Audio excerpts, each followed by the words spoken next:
to Good Game. I'm Hex. And I'm Bajo. You know, I think 2014 is going to be the year of the remakes and remasters. There certainly has been a lot of high-texture deja vu. Well, except for a whole lot more, because we're going to take a look at not one, but 4 games in Halo the Master Chief Collection. Good to see you, Master Chief. Things aren't going well.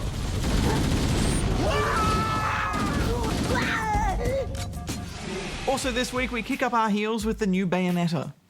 Because her heels are her guns. Yeah. So we kick them up.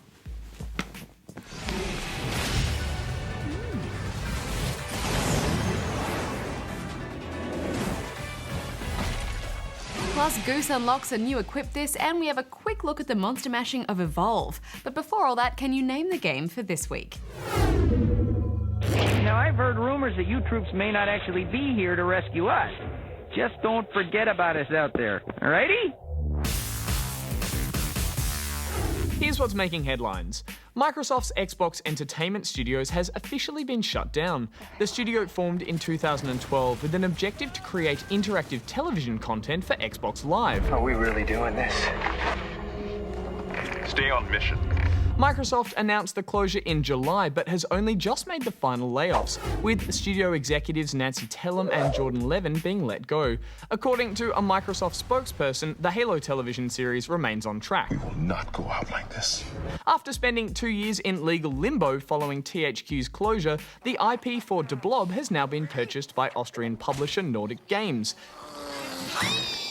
De Blob made its first appearance in 2008, being developed by Melbourne-based studio Blue Tongue Entertainment.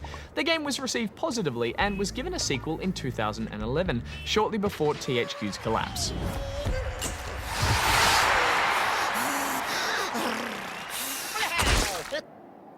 Prey 2, the long-awaited sequel to the original 2006 shooter, has officially been cancelled.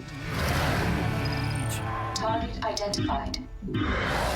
Since its reveal, Prey 2 had a rumoured development team handover and a confirmed publisher swap from Radar Group to Bethesda. No way! I paid double, triple! It was Bethesda Vice President Pete Hines who confirmed its cancellation. He stated that the game never got to where it needed to be. And that's the news for this week. Cast your mind back, Bajo, to a game called Bayonetta. We didn't give it a full review, but we covered it briefly with some other games that we'd been playing over the Christmas break. Yes. The wacky, fast-action beat-em-up featuring a magical witch whose body is clothed in hair. Guns strapped to her heels, guns in her hands, and phenomenal powers that involve using her hair outfit to transform into impressive magical attacks. One of my most standout memories, though, was how well acquainted we became with Bayonetta's crotch.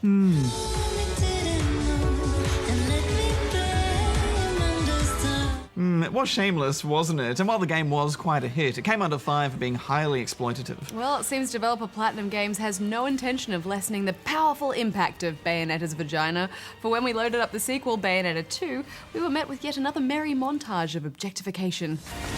Now it's time to be naughty.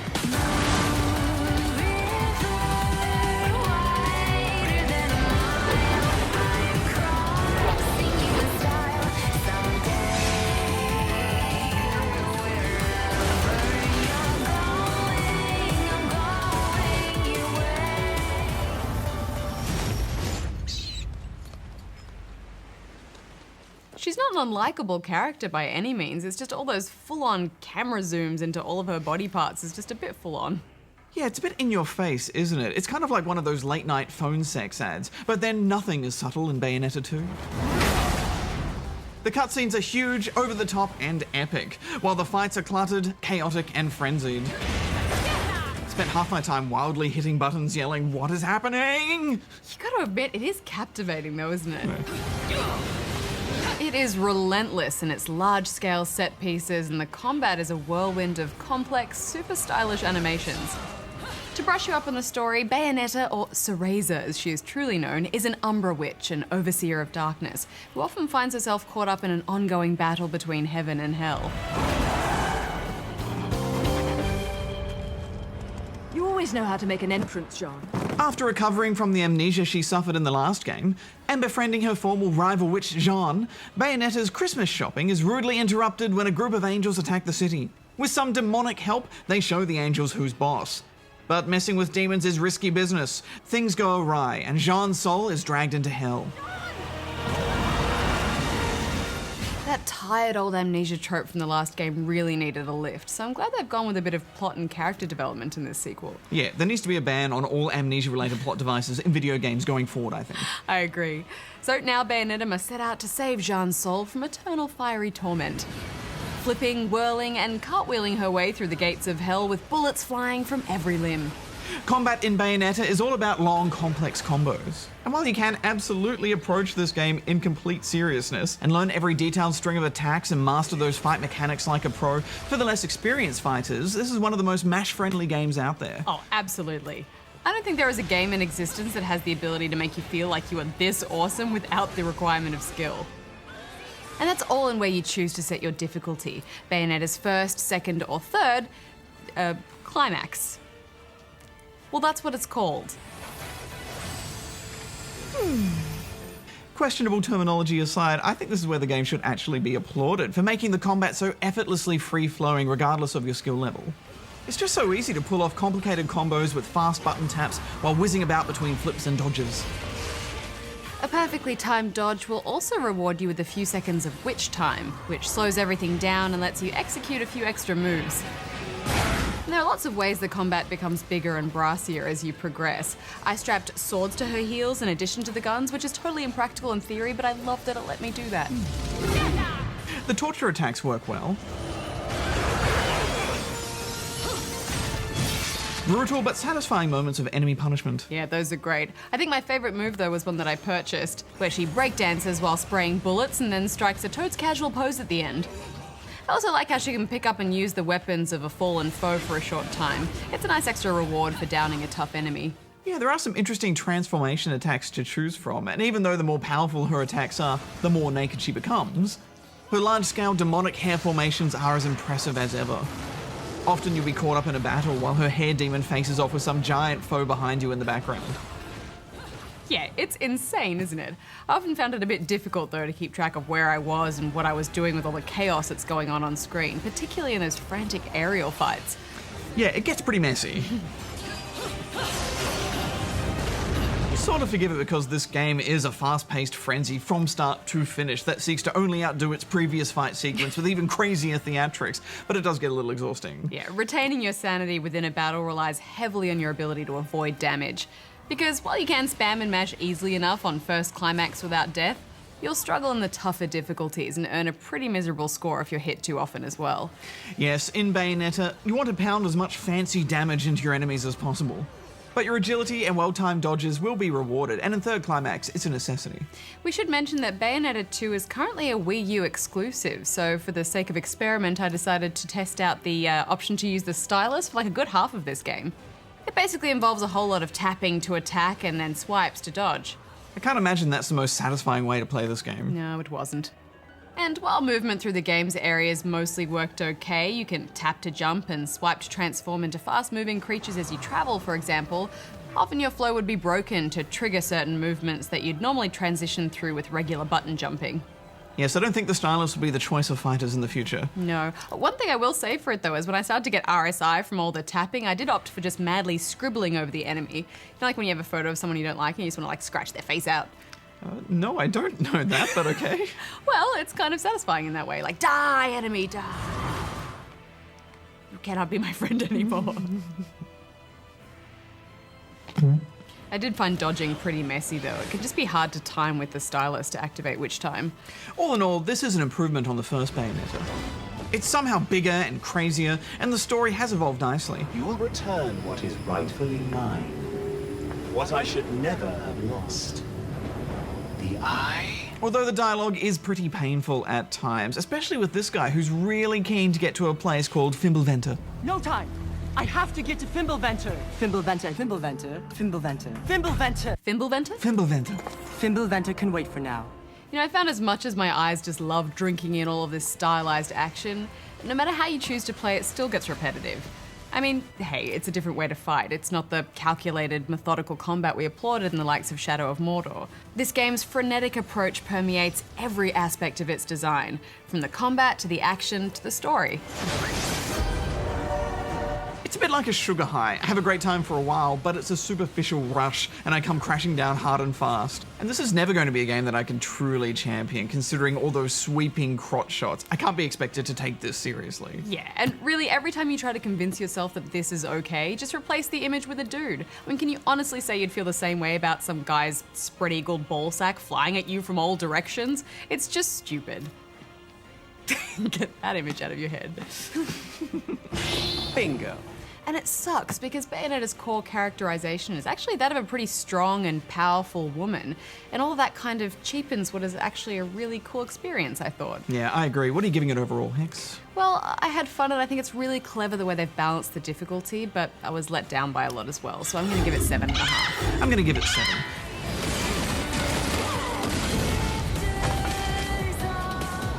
This is why I never buy anything on sale.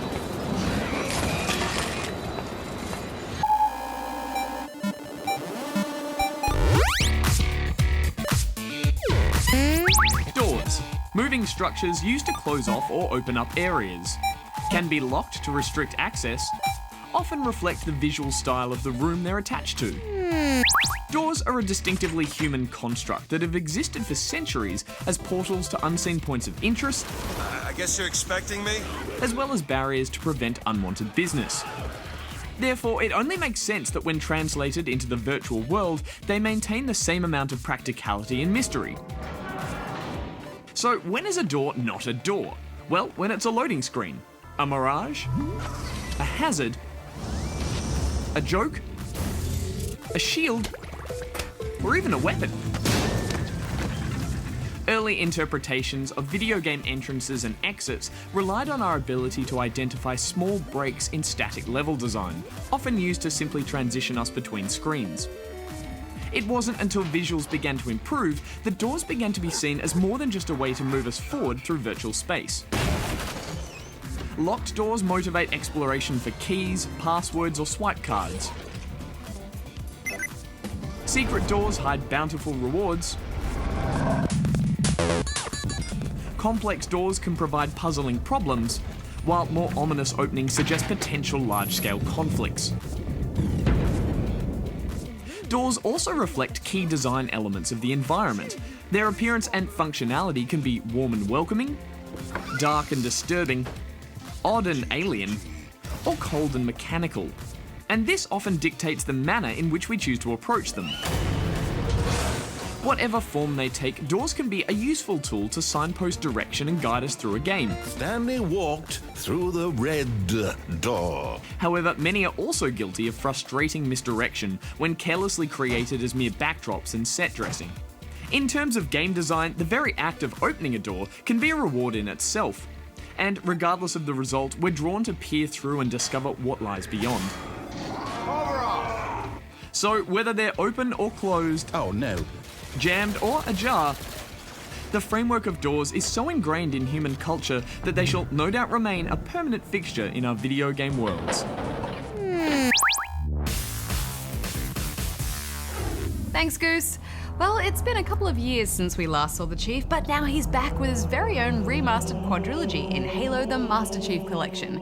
It's basically one huge all-you-can-eat buffet of Halo. Tasty. Cracking the case in 30 seconds. Let's give our old friends a warm welcome. I've already begun. Aye, ma'am.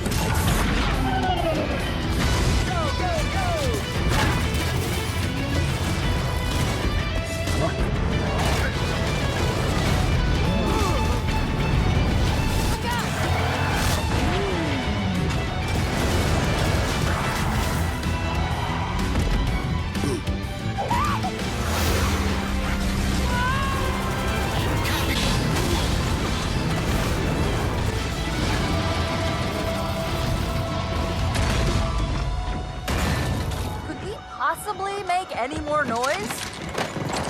I guess so.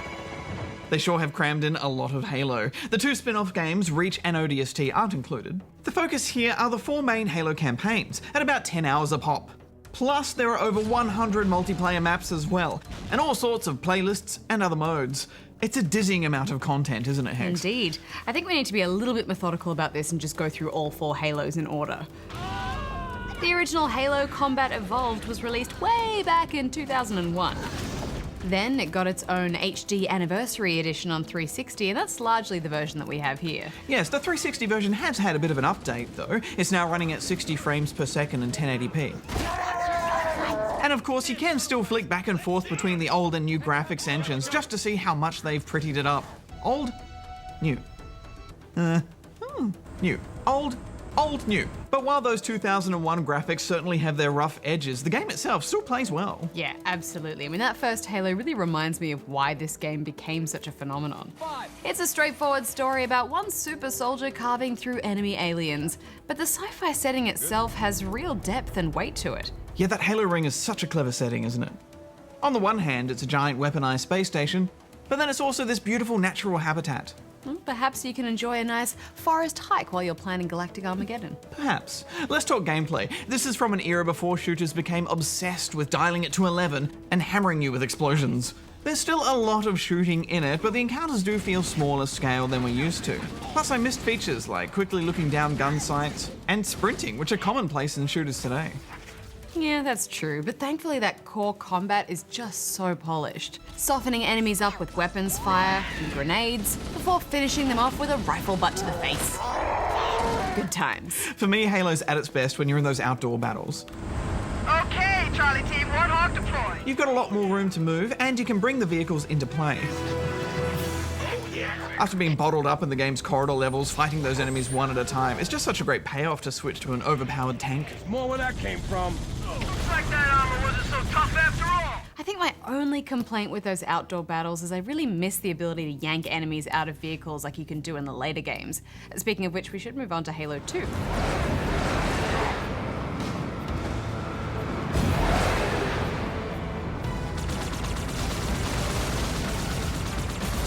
Yes, now Halo 2 really is the star of the show. Compared to Halo 1's facelift, Halo 2 has had an extreme makeover.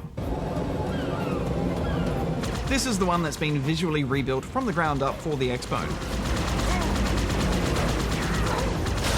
So switching between the old 2004 game and the new version can be pretty dramatic. The lighting has been completely overhauled so that each location looks way more lifelike. And each of the characters have been reworked so that you can appreciate all the little details like scratches on their armor. Good to go. Let's do it like that every time. I think it's the Delta Halo level where you can see that switch between old and new in the most dramatic way. I don't remember these old textures being this bland, but flicking to the remaster.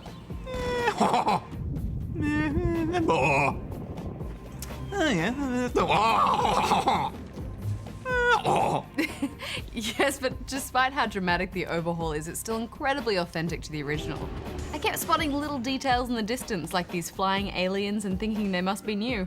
But no, switch back, and they were always there. It's just that those fuzzy background details have really been brought to life now. I know, like that ride in the underwater glass elevator from Charlie and the Chocolate Factory. You couldn't see anything besides a few shadows, really, but now 343 have gone in and fleshed out the scene with so much extra detail.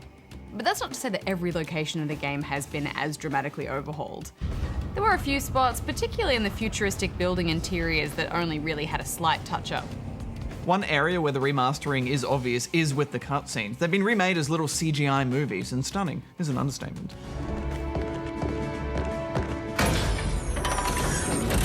Just one question. What if you miss?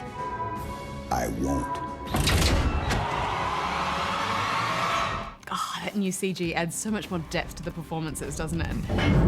For a brick, he flew pretty good. Miranda Keyes, in particular, shows some real emotion now. Just watching these made me wish they'd get that Halo movie out of development hell. Oh, I know, right? But at least this collection does include access to that new Ridley Scott-produced Halo Nightfall miniseries. So, you know, that's something. Plus, there are lots of little bits and pieces of Halo lore scattered throughout the in-game terminals too. But back to the story. But this demon, this Master Chief... By the time I learned the demon's intent, there was nothing I could do. It picks up after the destruction of the first Halo ring and the enemy Covenant's defeat. The game also made the interesting choice to split the narrative between Master Chief and the Arbiter, the Covenant commander who was responsible for losing that initial Halo battle. They were pretty ambitious with those plot threads they were trying to connect back in 2004, but I found the storyline flowed a bit better in this version, and maybe that's a part of the benefit of playing these games back to back. Fleet Admiral Harper, we are engaging the enemy. But those new CG performances are just so much better. Especially the Gravemind character. I mean, it was almost a laughable little shop of horrors plant monster in the original, but here it's fittingly horrifying. Now I shall talk, and you shall listen. Yeah, it's freaky. In terms of gameplay, Halo 2 built on the original in a few ways. Playing as the Arbiter was the biggest surprise for everyone, I think. It was quite controversial at the time, but I'm glad they did it. The Arbiter has a cloaking ability that makes him feel different enough to justify the inclusion. You could also dual wield 2 weapons at once, which was another big change. Some said that in multiplayer this made things a bit overpowered or unbalanced, but it certainly added a lot to the single player. And I've always enjoyed the extra physics they worked into the vehicles, so that when you're blasting them with your tank, the enemy goes to their own little explosive ballet dancers.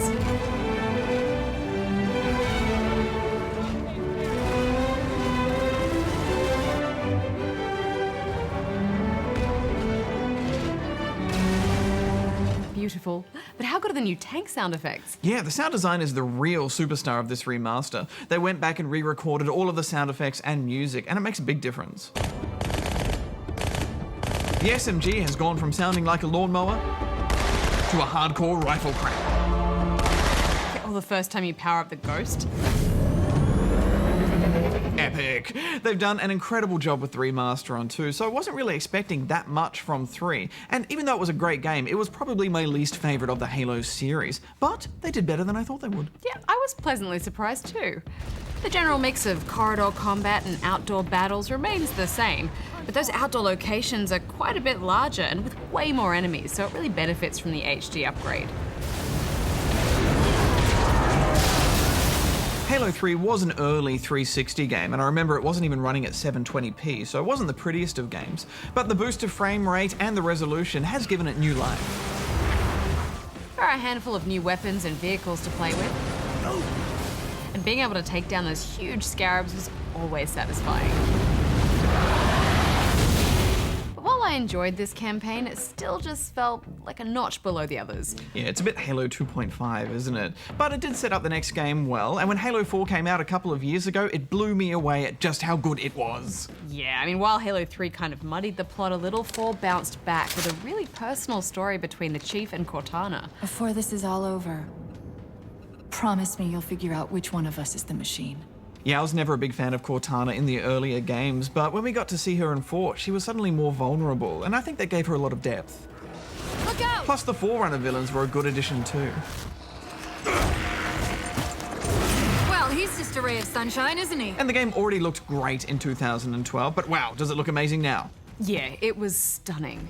There were so many moments where I just had to stop and soak in the sci-fi gorgeousness.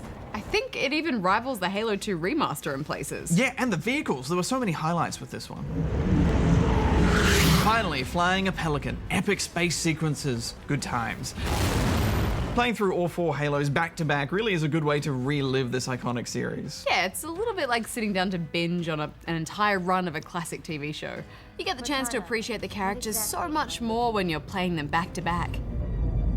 That is another Halo. Say what? We did have a few niggles with it too, though, didn't we? Yes, this is a huge collection, as we've said, so it doesn't all fit on the one disc. What does come in the box is 45 gig worth of the 4 Halo campaigns and the default Halo 1 and 2 multiplayer maps. The bulk of the maps and all of the online modes can only be accessed with a hefty 20 gig patch. Yeah, not including the entire game on the disc is an unusual move. I mean, some of the earlier Halo games actually shipped with separate multiplayer discs, and that arguably would have been the better way to go here. It's also a bit buggy. We had cutscenes reset and crash on us. We also had a few lockups that forced us to close the game from the dashboard, and the profile and save game system doesn't always work. Obviously, we were able to work through these bugs and still have a great time playing through the campaigns. But locking content and bug fixes away from people who can't download a 20 gig patch does show how important it's now becoming to have your consoles connected online. Yes, and unfortunately that patch wasn't live at the time of recording this review. But we were able to play the local multiplayer for Halo 1 and 2, so we jumped back into the iconic Blood Gulch. It's still such a good map for vehicles. Yeah, and it's nice to see they've included the Halo 1 maps that were made just for the PC version. So this will be the first chance many people will have had to run around maps like the Silent Cartographer remake Death Island. I do have a little concern that the 100+ maps spread over 4 games might fracture the online community when this does go live, but then there are so many people that play Halo, maybe not. And I'm very keen to try out the 6 Halo 2 maps they've rebuilt with the updated graphics engine. And the new Goose vehicle. Obviously, we would have liked to have spent more time with the multiplayer, but it's already clear that this collection is an absolute treasure chest for any Halo fan. 343 could have just remastered Halo 2, and I suspect most of us would have been happy with that. But to remaster all 4 games and the multiplayer maps is pretty staggering. Yeah, there is just so much content here. I think this is worth 9.5 out of 10 rubber chickens. Yeah, I agree. And also, what a great entry point for someone who somehow missed the Halo craze. I'm giving it 9.5 as well. That's it, you're dead! What the hell? Take that, traitor! Well, before we wrap up, Bajo, let's have a quick chat about Evolve, the new multiplayer romp from the creators of Left 4 Dead. Yes, the alpha is now over, but we jumped in to see how the game was evolving. How it evolved, how the evolution. Stay together, fight together, win together.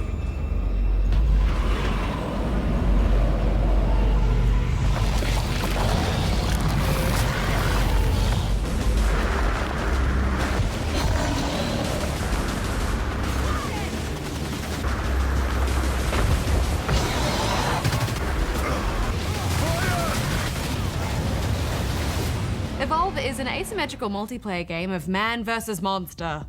But who is the real monster, Hex? It's the monster, it's pretty big. Yeah. The humans are a bunch of ragtag mercs. All right, we got a job to do. There's a medic. How's everyone feel? Assault trooper. It all bounces off me. Trapper. Trap out! And support. Yeah, this was fun! Each with his or her own skill set. And then there's the monster, a hungry beast who can morph and grow stronger after consuming delicious wildlife.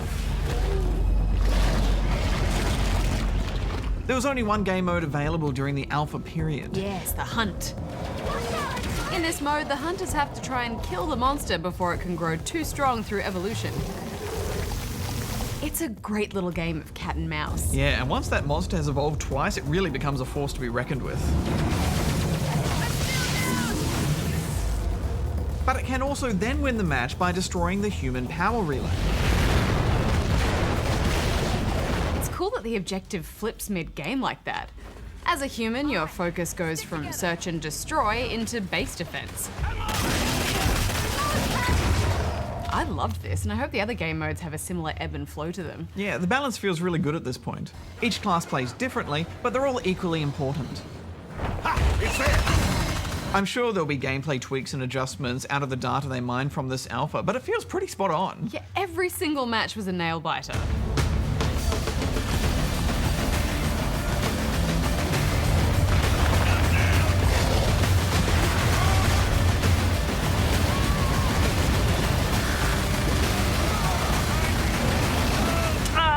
There are so many neat little features to talk about, like the class preference matchmaking, the fantastic stealth and tracking mechanics, all the cool weapons and abilities. And the jetpacks and the eerie level design, but we should save it all for the review, which is next year. I know. Point is, it was an exciting glimpse of what's to come. Yeah, it's already so polished. I can't wait to see how it evolves from here. Sorry, I have a problem. Yes, you do. A problem with puns. Okay, Bajo. I'm approaching the terminal now.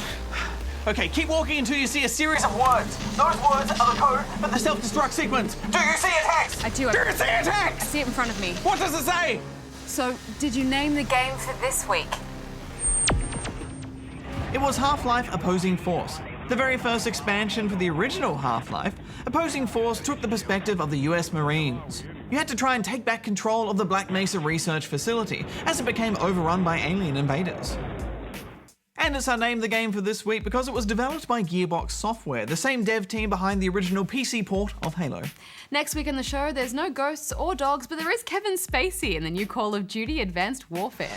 We ought to be tolerant of those who disagree with us. We ought to be tolerant of those who worship a different god than us. That a journalist ought to be able to disagree with the president.